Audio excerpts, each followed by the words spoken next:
नमस्कार दोस्तों, स्वागत है हमारे YouTube चैनल गौरी बाई भक्ति चैनल में। धीरेन्द्र शास्त्री जी बागेश्वर धाम सरकार के जीवन के संघर्ष, उनके बचपन की गरीबी, उनके मुस्लिम मित्र के साथ एक प्रसंग और आज के उनके समाज सेवा के कार्यों को संघर्ष से शिखर तक धीरेन्द्र शास्त्री जी का गाथा, बचपन की कहानी। तंगी थी बड़ी और घर में अभाव का डेरा था। तंगी थी बड़ी और घर में अभाव का डेरा था।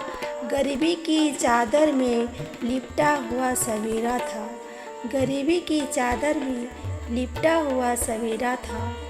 ना जूते थे पैरों में, ना बदन पर पूरे कपड़े थे।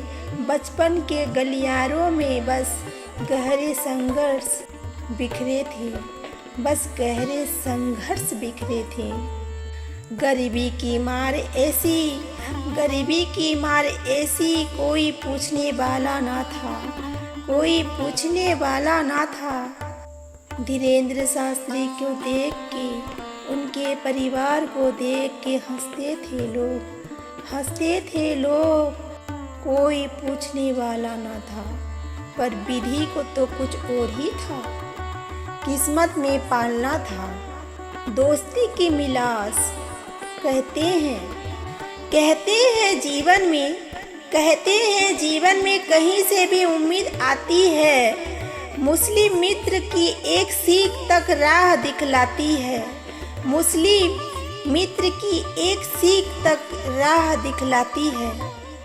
एक ऐसा साथी जो हर कदम पर साथ खड़ा रहा।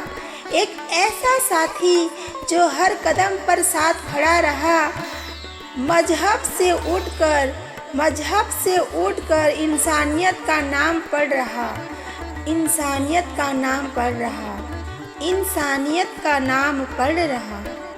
उसकी प्रेरणा साथ से हौसलों को दी उड़ान।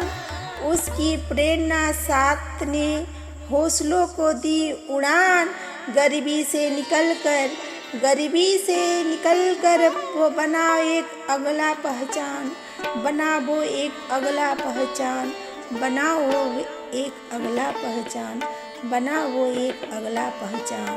आज का बागेश्वर धाम, आज गूंजता जहां नाम, वो बागेश्वर धाम है। हनुमान जी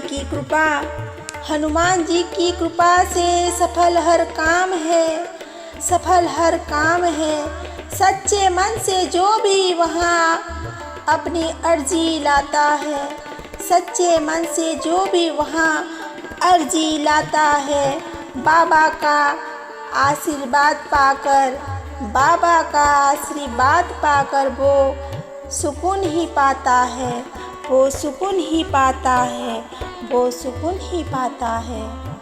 समाज का सेवा और संकल्प सिर्फ प्रवचन ही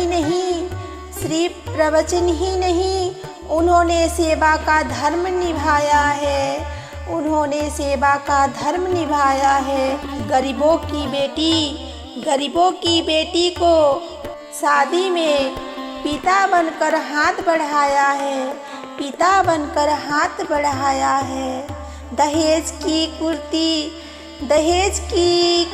कुर्ती को छोड़कर सामूहिक विवाह कराए हैं। जरूरतमंदों के जीवन में खुशियों के दीप जलाए हैं। भोजन हो या इलाज, उन्होंने सबकी व्यथा को जाना।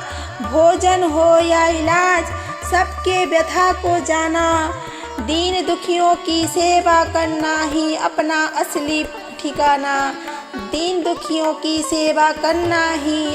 असली ठिकाना है। कभी कभी रात में जाग के आधी रात में जाग के भक्तों को बुला के प्रवचन सुनाते हैं। दीन दुखियों की सेवा करना ही अपना असली ठिकाना है। दोस्तों, अगर आपको यह कविता नहीं दोस्तों, यह सच्चाई है। यह बागेश्वर धाम और धीरेन्द्र शास्त्री जी की अटूट प्रेम और भक्तों के अटूट विश्वास है। अगर आपको यह अच्छा लगा तो लाइक शेयर करें ज़रूर और सब्सक्राइब करना ना भूलें। धन्यवाद। जय श्री राम, जय बागेश्वर धाम।